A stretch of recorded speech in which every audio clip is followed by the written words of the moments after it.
谁在？这谁在？这谁白去？nóng nọ. Con khi nóng, con khi bữa trưa bỏ ôn đi tê. Hey, ở bài trẻ á?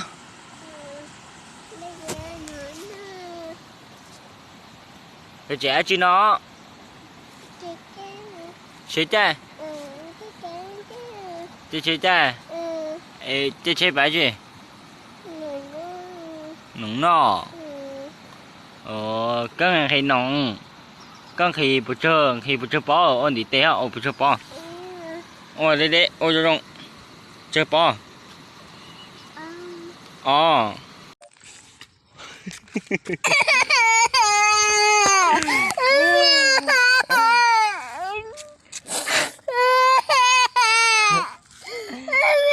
Có con à? Nhìn chưa có tấu à?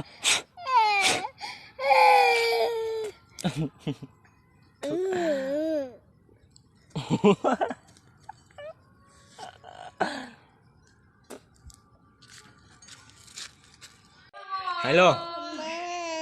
Mọ từ. Mọ tao hồ đó. Ủa là tí chân sao sao? Mọ có. Nông uống nó nữa. Ủa hi nông à.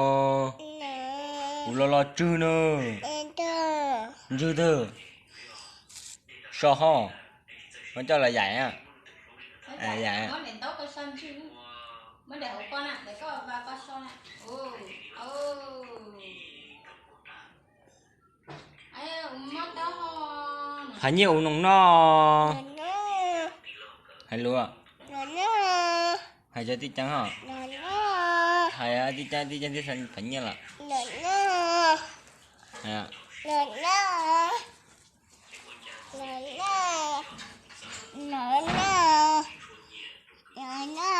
Hai ly con hả? Hai ly con hả? Cái bông kia à? Hay luôn à? Kia chứ? Yếu nồng. Sao bữa chụp hạ cơ? Hai tí chân sao bữa chụp hạ cơ? Là, ôn đi tế hả chụp hạ? Ít hạ.